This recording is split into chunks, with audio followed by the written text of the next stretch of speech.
Bonjour, My Polyglot Life, c'est un podcast pour les personnes qui veulent écouter un contenu en français avancé et progresser dans la compréhension orale et le vocabulaire, mais aussi réfléchir en français à des sujets de société et des aspects culturels, souvent avec une vision féministe, décoloniale et soucieuse de l'environnement et de justice sociale. Je suis Cathy Introligator, mais je me présente comme Cathy Intro pour faire plus simple.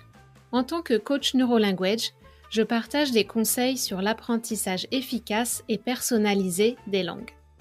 J'offre aussi des séances particulières de coaching, des groupes de conversation et de la formation pour les éducatrices qui voudraient se former à la méthode NeuroLanguage Coaching et obtenir la certification. Tu peux trouver des informations et me contacter sur mon site internet mypolyglotlife.com. Si tu veux soutenir le podcast et accéder aux bonus, tu peux t'abonner à l'espace Patreon sur patreon.com/cathy.intro. Ce podcast est principalement enregistré à Montréal. Donc, en introduction, je tiens à souligner que les terres sur lesquelles je vis et travaille, appelées Tiohtià:ke ou Montréal, font partie du territoire traditionnel non cédé des Kanien'kehá:ka, ou Mohawks, qui a longtemps servi de lieu de rassemblement et d'échange entre les nations de la région. Je rends hommage aux savoirs ancestraux qui sont pour moi une source d'inspiration constante. Si tu veux améliorer ton français dans un esprit respectueux des cultures de chaque individu et de la nature, tu es au bon endroit. Bonne écoute! Bonjour, aujourd'hui je vais te parler d'un point qui est difficile dans toutes les langues, mais qui, je te l'accorde, présente quelques challenges supplémentaires en français comparé à d'autres langues. C'est la compréhension orale. Malheureusement, même en tant que coach de langue, je ne peux pas faire de miracle. J'aimerais tellement pouvoir transférer mon savoir directement à ton cerveau, mais ce chemin de la compréhension orale, tu dois le parcourir seul. Encore plus que la compréhension écrite et les productions écrites et orales, parce que je ne sais pas exactement ce qui se passe dans ton cerveau et les connexions qui se font quand tu entends des sons sont vraiment personnelles à chacun et chacune. Alors, qu'est-ce qui rend la compréhension orale si difficile ? Ouh là là, une multitude de choses et nous ne sommes clairement pas tous et toutes égaux ou égales face à ce défi. Cette semaine, je vais te parler de 9 difficultés et t'inviter à faire un petit exercice à la fin de ce podcast. Et la semaine prochaine, je te parlerai de techniques pour améliorer ta compréhension orale. En plus d'écouter ce podcast, bien entendu. Qu'est-ce que tu préfères ? Que je commence par les difficultés de la compréhension orale ou par pourquoi nous ne sommes pas tous et toutes égaux ? Bon, les deux sont liés, donc je vais commencer par expliquer pourquoi la compréhension orale est si difficile et à chaque point, plus ou moins, ça devrait te montrer aussi en partie pourquoi chaque personne est différente et pourquoi c'est difficile de savoir comment exactement chaque personne devrait travailler la compréhension orale. C'est vraiment un chemin très personnel, comme je l'ai dit dans l'introduction. Tout d'abord, le premier point, c'est le crible phonologique. C'est une sorte de filtre dans ton cerveau qui t'empêche d'entendre certains sons. Selon les langues, selon ton exposition à d'autres langues ou à d'autres accents dans ton enfance, et selon aussi la façon dont ton cerveau fonctionne, on n'entend pas tous les sons de la même façon. Notre cerveau ne les traite pas de la même façon. À partir de 6 mois après la naissance, le cerveau des bébés commence à se spécialiser et à privilégier les sons qu'il entend au quotidien. Donc les sons de sa ou ses langues maternelles ou de la région de résidence. Le cerveau arrête de gaspiller de l'énergie pour maintenir des connexions qui sont inutiles. C'est pour cette raison que c'est difficile pour beaucoup de locutrices d'autres langues de différencier, en français, les sons E et E, U et OU, E et O, ON et AN et un, S et Z, etc. D'ailleurs, Est-ce que toi, tu as entendu les différences entre les paires ou les triplettes que j'ai prononcées? Développer ton crible phonologique à l'âge adulte est extrêmement long et difficile et peut difficilement être fait en totale autonomie. C'est plus efficace si on reçoit un feedback pour accélérer l'apprentissage par notre cerveau. D'après mon expérience, le filtre s'améliore d'abord d'une façon inconsciente. C'est-à-dire que ton cerveau développe une certaine capacité intuitive de distinguer les sons, même si la partie consciente de ton cerveau est incapable de le faire. Je sais, ça paraît magique, ça paraît difficile à imaginer, mais je t'assure que c'est ce qui se passe. Ton inconscient traite les sons d'une façon plus efficace que ton cerveau conscient pour commencer. La deuxième raison, c'est notre cerveau à chacune. Pour des raisons inconnues, certaines personnes améliorent leur compréhension orale plus rapidement que d'autres. C'est injuste, mais c'est comme ça. Bien sûr, si ta langue est proche du français, ça peut t'aider. De même, si tu as appris d'autres langues et que le processus d'apprentissage et d'utiliser le contexte pour deviner le sens t'est familier, tu vas apprendre plus rapidement. Pour les personnes qui ont un trouble anxieux ou un trouble de l'attention, ça peut être difficile de maintenir la concentration nécessaire pour entendre et décoder tous les éléments de la phrase. Pour savoir utiliser les éléments de la question pour construire sa propre réponse ou encore pour reformuler. Si tu as un trouble du déficit d'attention, que tu entends une information et que tu l'oublies aussitôt, imagine à quel point c'est difficile de réussir un examen standard de compréhension orale. Ce n'est pas nécessairement que tu n'as pas compris, mais juste que c'est difficile pour toi de faire l'exercice en lui-même. Le troisième point de difficulté, c'est le vocabulaire. C'est pour cette raison que si ta langue est plus proche du français, c'est plus facile de comprendre parce que tu connais plus de mots, tu peux deviner plus de mots. Et bien sûr, quand tu débutes dans une langue, et même au niveau intermédiaire, tu connais un nombre limité de mots. Quand les francophones s'expriment, ils utilisent des synonymes et parfois des mots plus rares ou plus précis que tu ne connais pas. Alors, que faire contre ça ? Eh bien, continuer d'étudier et de consommer beaucoup de contenu en français, notamment par la lecture. C'est Stephen Krashen qui a théorisé le Comprehensible Input, dont je vais parler tout à l'heure, qui a aussi constaté que, grâce à plusieurs études, que la quantité de lecture qu'on fait influence grandement la quantité de vocabulaire qu'on connaît, en tout cas de vocabulaire passif. Et petit à petit, avec la lecture, la consommation, l'écoute, etc., tu vas diversifier ton vocabulaire. Si ça arrive lors d'une conversation avec quelqu'un, que tu entends un mot que tu ne connais pas, que tu ne comprends pas, tu peux demander la signification du mot ou demander à la personne de reformuler. Le quatrième point de difficulté, ce sont les registres de langue et les particularités régionales. Donc, entre la France et le Québec, par exemple, mais aussi à l'intérieur même de la France et des différentes régions de France. On dit qu'on apprend une langue, on apprend le français, mais c'est une erreur. En réalité, on devrait dire qu'on doit apprendre des langues. Les variations d'une langue selon le contexte sont parfois tellement différentes qu'en réalité, c'est comme si on apprenait plusieurs dialectes. Le langage parlé dans les films ou par les jeunes youtubeurs qui veulent paraître cool est différent de celui qu'on enseigne à l'école, qu'on utilise au travail avec le jargon professionnel ou encore le français de l'administration. Le français enseigné à l'école est le français le plus standard, le plus rassembleur, celui qui peut être compris par tout le monde à l'international et dans tous les pays francophones.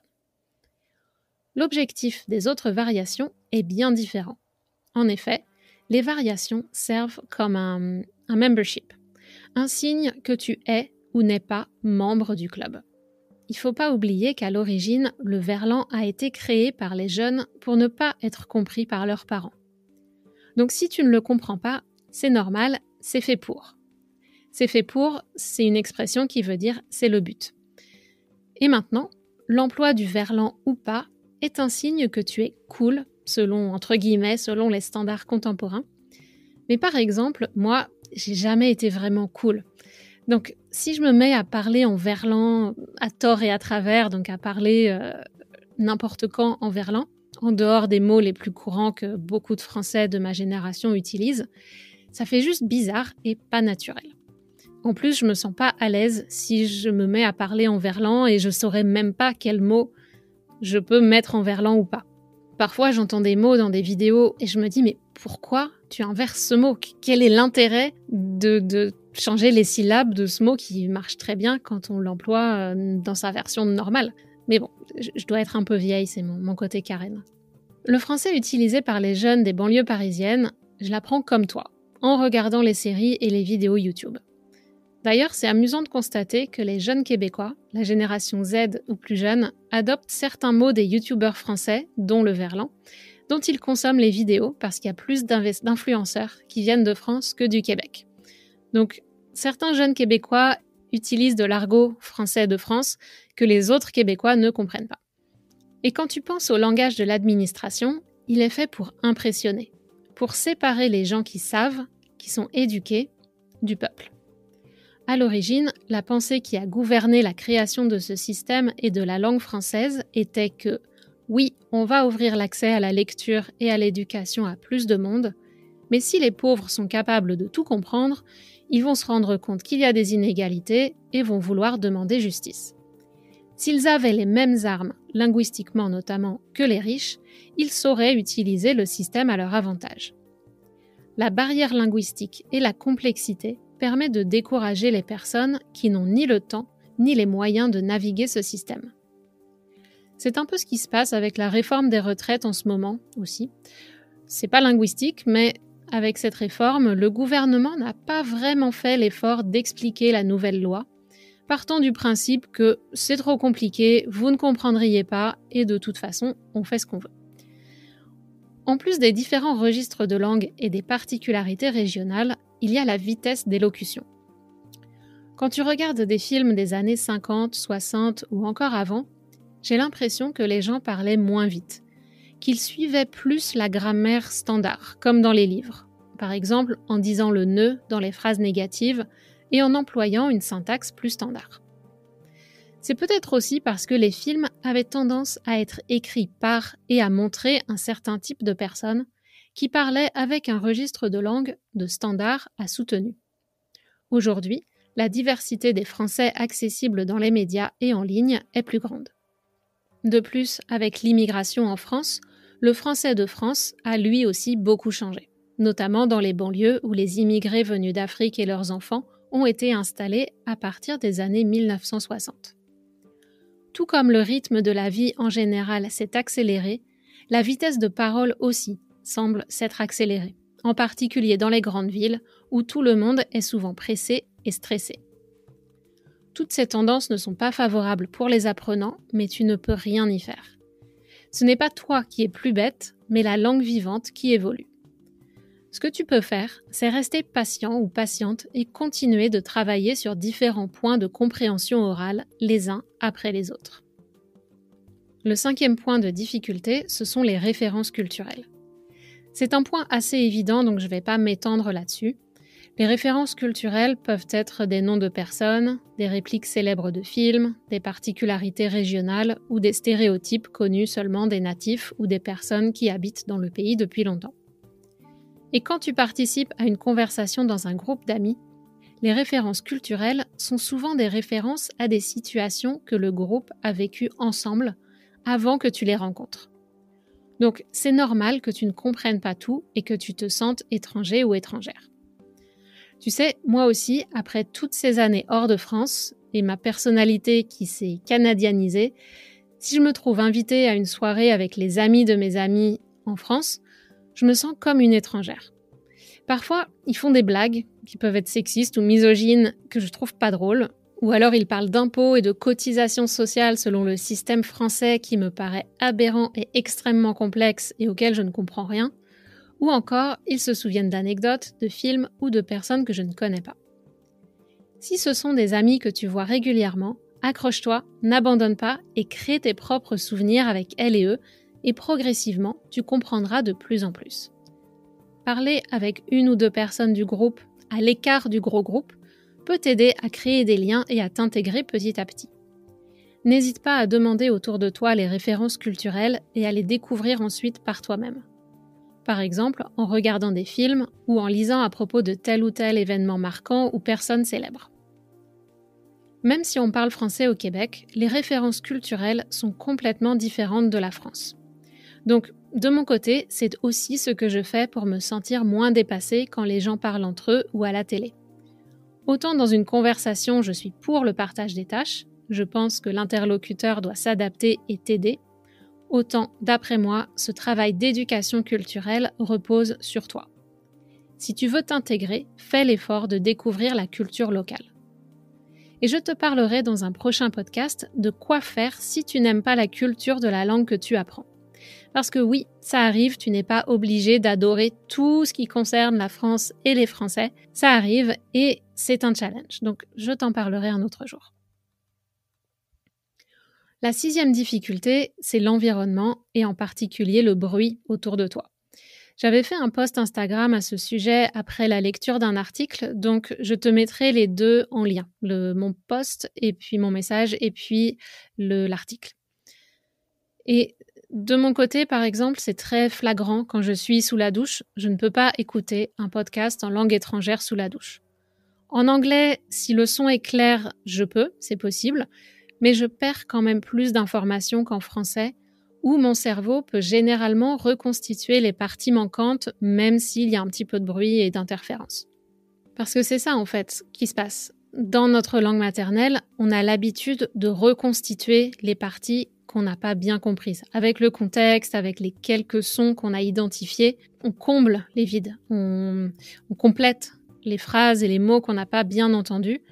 Mais dans notre langue seconde, d'une part, on a compris moins d'informations, et d'autre part, on a aussi moins de confiance et moins de références pour faire ce travail de compléter les parties manquantes. La 7e difficulté, et là c'est pas de ta faute, c'est est-ce que le locuteur ou la locutrice s'adapte ou pas. Certaines personnes sont capables, parce qu'elles ont l'empathie et ou la capacité linguistique, de changer la façon dont elles parlent selon la personne à laquelle elles s'adressent.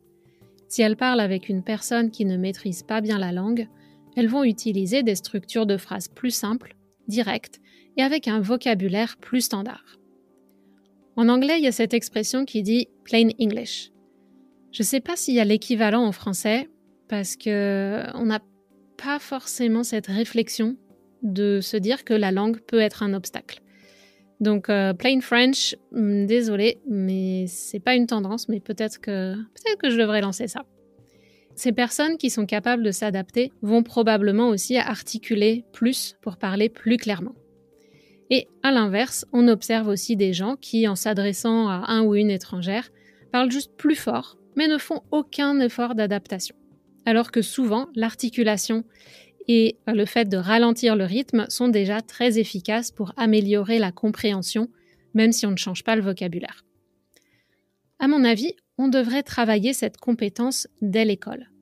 Quand on étudie dans les cours de langue, plutôt que d'insister seulement sur les capacités de l'apprenant, on devrait aussi avoir une réflexion sur ce que les natifs pourraient faire pour aider les autres personnes et améliorer l'efficacité de la communication interculturelle.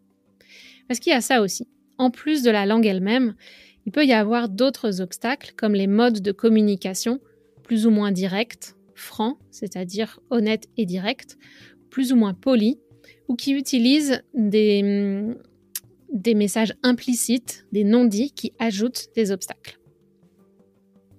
De plus, et j'ai ma petite idée sur le pourquoi, on remarque généralement, et quelles que soient les langues, que les femmes parlent plus clairement que les hommes.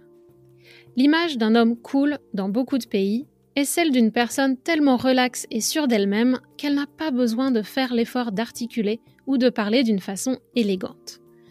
Tout le monde boit ses paroles, est fasciné et fait l'effort de le comprendre. Et aussi parce qu'il parle beaucoup et souvent, on s'habitue à sa façon de parler et on finit par le comprendre. Tout est une question de pratique. En français, et probablement ailleurs, il y a aussi, à l'autre extrême, le personnage de l'érudit. L'homme savant qui va parler d'une façon extrêmement élégante et complexe, avec des phrases à rallonge, donc des phrases longues, des mots rares, pour faire étalage de son savoir et démontrer sa supériorité. L'efficacité de la communication est le cadet de ses soucis, le dernier de ses soucis. Il veut impressionner. Personnellement, en plus de ces travers et de ces conditionnements liés au genre, personnellement, je pense qu'il y a aussi une question de fréquence, c'est-à-dire le spectre des ondes émises par les sons qui sortent de la bouche de telle ou telle personne. Les voix masculines sont parfois plus difficiles à comprendre pour mes oreilles parce qu'elles sont plus graves. Il y a moins de relief et les sons se confondent. C'est plus difficile de distinguer les mots, tandis que mes oreilles perçoivent mieux les sons plus aigus des voix féminines. Et là encore, c'est particulièrement frappant quand j'écoute un podcast sous la douche. Si l'invité est un homme, avec le bruit de l'eau, je peux rarement suivre le fil de la conversation, même en français. Et j'ai noté une tendance dans les podcasts, en particulier en anglais et les podcasts produits professionnellement, qui accentuent tellement le côté calme et posé de l'hôte que le son devient trop étouffé. Et dans le registre des graves, et c'est difficile de comprendre quand il parle vite. Ça me rend folle. On sacrifie le contenu pour le style. Mais on oublie que l'essentiel est la communication et l'inclusivité. À l'extrême inverse, j'ai essayé d'écouter certains podcasts mexicains, animés par des femmes mexicaines. Et là, j'avoue que c'était tellement dans les aigus, excité, avec beaucoup de rire, et c'était trop. Et c'était assez désagréable pour mes oreilles, et parce que le son n'était pas agréable, donc j'ai arrêté d'écouter ces podcasts. Donc, quand je cherche un podcast, je sais que je dois trouver quelque chose qui est calme, mais qui n'est pas non plus trop calme ou trop dans les graves si je veux l'écouter dans des conditions où il y a un petit peu de bruit. Le 8e point tient spécifiquement aux difficultés du français. En effet, tu le sais, le français n'est pas une langue phonétique.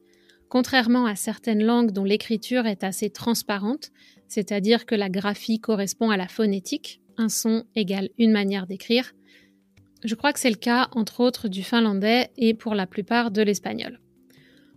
On voit que les deux langues d'origine latine, le français et l'espagnol, ont choisi deux trajectoires opposées. L'espagnol a simplifié son orthographe. Le son F s'écrit avec la lettre F, comme dans philosophia, même si c'est un mot qui vient du grec. En français, au contraire, on a choisi de conserver deux façons d'écrire le son F, soit avec la lettre F, soit avec la combinaison PH, comme dans philosophie avec PH. Je ne vous parle pas du nombre de combinaisons possibles pour produire le son S, mais je mets en lien une vidéo sur l'orthographe française, que tu as peut-être déjà vue parce que je l'ai partagée plusieurs fois. Alors, pour ne pas critiquer uniquement le français, j'ai lu que la langue anglaise comporte encore plus d'incohérences que le français entre l'écriture et la prononciation. Donc, pense-y la prochaine fois que tu te plaindras du français alors que tu parles anglais. Ta langue n'est pas plus facile. Au niveau de l'écriture, en tout cas. Donc, en français, non seulement la prononciation des groupes de lettres n'est pas toujours la même, mais on a aussi d'autres challenges. Les homophones, donc les mots qui se prononcent de la même façon, mais qui ont une signification différente, et là, seul le contexte peut nous dire de quelle signification on doit choisir. Il y a aussi les liaisons et les enchaînements. Les liaisons, c'est quand on lit une consonne avec une voyelle, par exemple les animaux, les enchaînements, les homophones, ça ce sont les liaisons. Et les enchaînements, c'est quand on enchaîne des mots qui commencent et terminent par les voyelles. Donc par exemple, la syntaxe idiomatique. Je ne vais pas faire une pause au milieu de ces deux mots, je vais dire la syntaxe idiomatique. Donc pour toi, c'est comme c'est peut-être un mélange de mots, de lettres, et tu ne sais pas où couper les mots syntaxe idiomatique.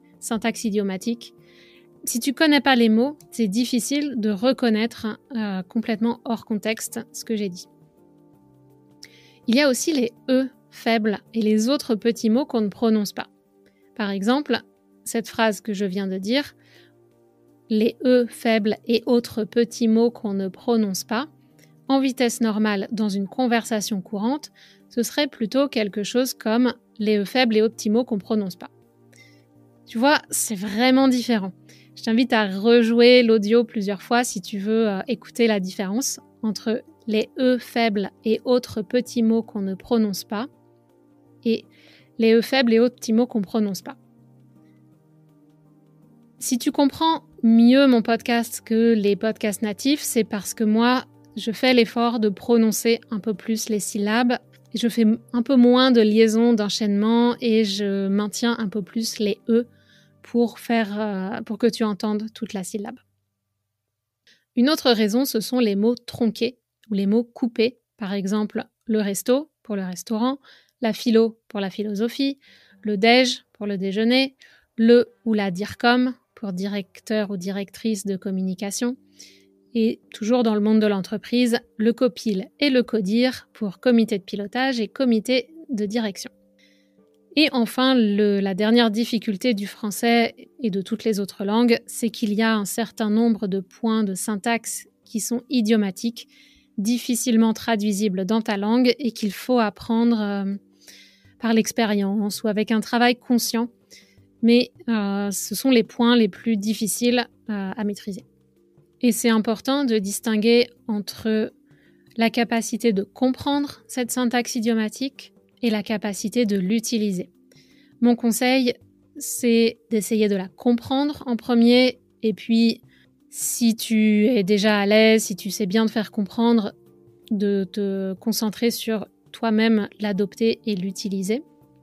Mais à l'inverse, certaines personnes, si elles ne sont pas capables de l'utiliser, vont avoir du mal à la comprendre quand elles l'entendent. Donc, ça dépend un peu de ton profil. Est-ce que tu es OK avec juste comprendre quand tu l'entends, mais tu ne sais pas l'utiliser et c'est pas grave? Ou si tu dois faire l'effort de comprendre et de l'utiliser toi-même pour pouvoir le reconnaître dans une conversation.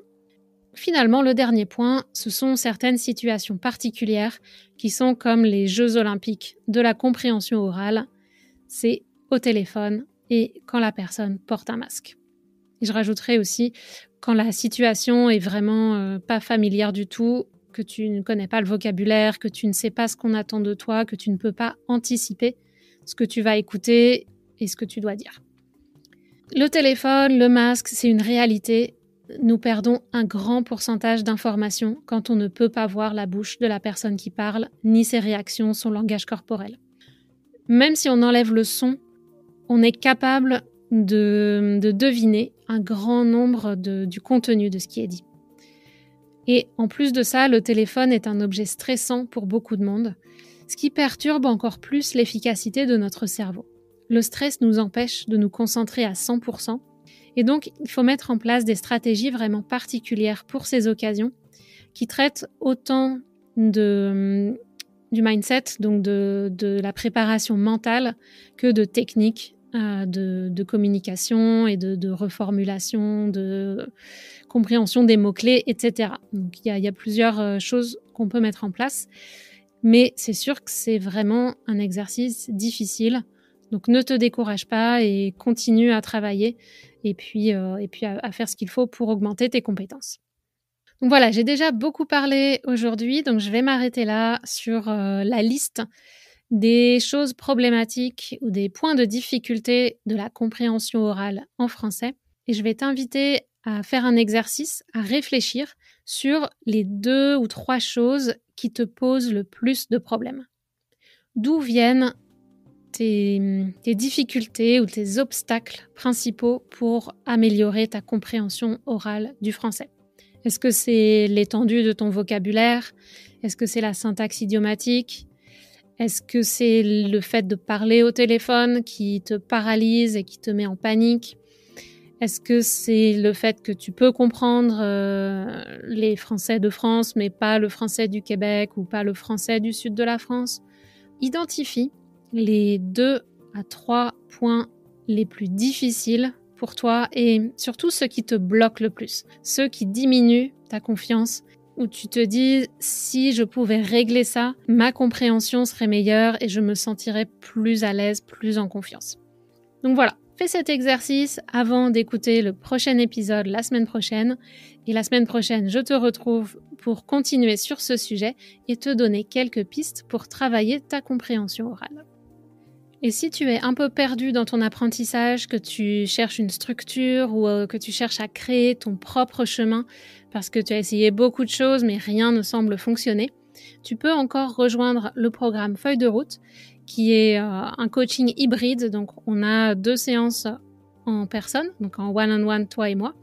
Et ensuite, tu peux visionner les vidéos de formation et faire les exercices de journaling, donc de réflexion, m'envoyer tes réflexions et puis recevoir un feedback pour petit à petit cerner ton profil d'apprenant ou d'apprenante et trouver des idées d'activité et une ligne directrice pour orienter ton apprentissage. Il y a le lien sous la vidéo ou dans les notes de l'épisode, donc n'hésite pas à aller voir et à me contacter si tu as des questions. Ciao, ciao! Voilà, si vous aimez ce podcast, n'oubliez pas de vous abonner et d'en parler autour de vous. Et je vous dis à très bientôt sur My Polyglot Life en français.